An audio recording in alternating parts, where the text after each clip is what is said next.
আগামী ফেব্রুয়ারি মাসে অনুষ্ঠিতব্য ত্রয়োদশ জাতীয় সংসদ নির্বাচনের প্রেক্ষিতে সাতক্ষীরার 4টি আসনে প্রার্থী ও মনোনয়ন প্রার্থী সকলের তৎপরতা বাড়ছে এবং তারা ভোটারদের আকর্ষণের জন্য বিভিন্ন প্রতিশ্রুতি দিচ্ছেন।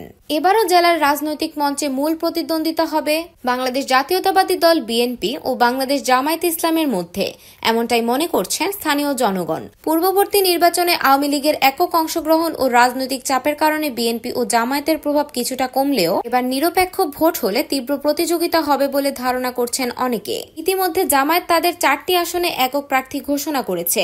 অন্যদিকে বিএনপি প্রতিটি আসনে একাধিক মনোনয়ন প্রার্থী নিয়ে সক্রিয় হয়েছে। আজ সাতক্ষীরার 4টি আসনে নিয়মিত প্রতিবেদনে দেখা যাচ্ছে 4 লাখেরও বেশি ভোটারের এই আসনে বিএনপির মূল প্রার্থী সাবেক সংসদ সদস্য ও কেন্দ্রীয় নেতা হাবিবুল ইসলাম হাবিব মাঠে প্রচন্ড সক্রিয়। 6 বছর কারাবন্দী থাকার পর তিনি এলাকায় ব্যাপক গণসংযোগ চালাচ্ছেন। জেলা বিএনপির যুগ্ম আহ্বায়ক এবং সাবেক মেয়র আক্তারুজ্জামান, পাশাপাশি তরুণ নেতা সাইদুর রহমানও মনোনয়নের জন্য প্রস্তুত।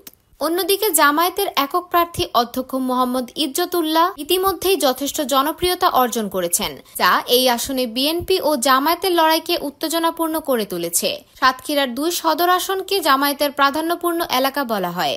অতীতে এই আসনে তাদের প্রার্থী বারবার জয়ী হয়েছেন। এবারের নির্বাচনে কেন্দ্রীয় সাংগঠনিক সম্পাদক মাওলানা আব্দুল খালেক শক্ত অবস্থানে আছেন এবং তিনি উন্নয়ন, দারিদ্র্য হ্রাস, আইনশৃঙ্খলা বজায় রাখার প্রতিশ্রুতি দিচ্ছেন। বিএনপির পক্ষ থেকে 4 বারের আহ্বায়ক রহমতুল্লাহ পলাশ এবং সাবেক আহ্বায়ক আব্দুল হালিম মনোনয়নের জন্য তৎপর। স্থানীয়দের মতে নিরপেক্ষ ভোট হলে মূল প্রতিযোগিতা বিএনপি ও জামায়াতের মধ্যে সীমাবদ্ধ থাকবে। সাতক্ষীরার 3য় আসনে 4 লাখেরও বেশি ভোটার রয়েছে। জামায়াতের একক প্রার্থী সাবেক জেলা আমির মাওলানা রবিউল বাশার দীর্ঘদিন ধরে গণসংযোগে নিয়োজিত। অন্যদিকে বিএনপির ডক্টর শহীদুল আলম, রহমতুল্লাহ পলাশ ও আয়ুব আলী সহ অন্যান্য নেতা মনোনয়নের দৌড়ে রয়েছে। ভোটাররা আশা করছেন নির্বাচিত প্রার্থী এই অঞ্চলের দারিদ্র্য, জলাবদ্ধতা ও নদী ভাঙন রোধে কার্যকর পদক্ষেপ নেবেন। সাতক্ষীরার 4র্থ এবং বৃহত্তম আসনে সীমানা নির্ধারণ নিয়ে স্থানীয়দের মধ্যে অসন্তোষ রয়েছে। তবুও বিএনপির কাজী আলাউদ্দিন মাস্টার, আব্দুল ওহেদ, মনিরুজ্জামান ও রুহুল কুদ্দুস প্রার্থী হওয়ার আগ্রহ প্রকাশ করেছেন। জামায়াতের কেন্দ্রীয় নেতা এবং সাবেক সংসদ সদস্য মুক্তিযোদ্ধা গাজী নজরুল ইসলাম একক প্রার্থী হিসেবে শক্ত অবস্থানে রয়েছেন।